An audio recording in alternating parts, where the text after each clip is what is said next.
17வது மாமன்ற உறுப்பினர் சுகன்யா செல்வம், சூளைமேடு பகுதி. திருக்குறள்: சுழன்றும் ஏற்பின்னது உலகம், அதனால் உழன்றும் உழவே தலை. உலகத்துல எல்லா தொழிலுக்கும் முன்னோடியான தொழில் விவசாய தொழில். அந்த விவசாயத்தை போற்றும் விதமாக தை திருநாளை நம்ம கொண்டாடிட்டு இருக்கோம். இன்னைக்கு பாத்தீங்கன்னா அந்த விவசாயத்தை உழுது கொடுக்கிற மாட்டுக்கு நன்றி செலுத்தும் விதமாக நம்ம மாட்டு பொங்கல் கொண்டாடிட்டு இருக்கோம்.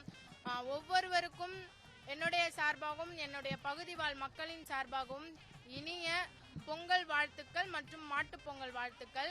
இங்க பாத்தீங்கன்னா நாங்க காலையில இருந்து எங்களுடைய மகளிர் அனைவருமே பொங்கல் வைத்து கொண்டாடிட்டு இருக்காங்க. கிராமத்தை எப்படி நம்ம பொங்கல் கொண்டாடுவோமோ அதை விட சிறப்பான முறையில இங்க கில்நகர் மைதானத்துல நம்ம கொண்டாடிட்டு இருக்கோம். நீங்க அதை பார்க்கலாம். அது மட்டும் இல்லாம திருவள்ளுவர் தினமான இன்று பள்ளி மாணவர்களுக்கு பேச்சு போட்டி வச்சிருக்கோம். திருக்குறள் சொல்றவங்களுக்கு 1300 நான் மாமன்ற உறுப்பினரா பதவி ஏற்ற உடனே ஒரு அறிவிப்பு கொடுத்திருந்தேன். 1330 திருக்குறள் சொல்றவங்களுக்கு 15,000 ரூபாயும் நம்முடைய மாண்புமிகு முதலமைச்சர் அவர்களை சந்திக்கும் தருணம் ஏற்படுத்தி தருமாறு நான் கூறியிருந்தேன்.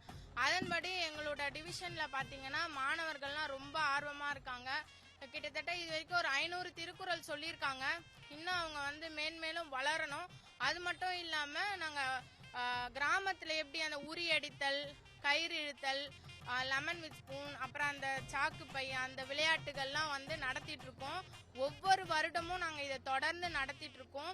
மீண்டும் ஒரு முறையாக என்னுடைய சார்பாகவும் என்னுடைய பகுதி வாழ் மக்களின் சார்பாகவும் உங்களுடைய அனைவருக்கும் என்னுடைய பொங்கல் நல்வாழ்த்துக்கள். இங்க சிறப்பு விருந்தினரா வருகை தந்திருந்த ஒவ்வொருக்கும் என்னுடைய நன்றியை தெரிவித்துக் கொள்கிறேன்.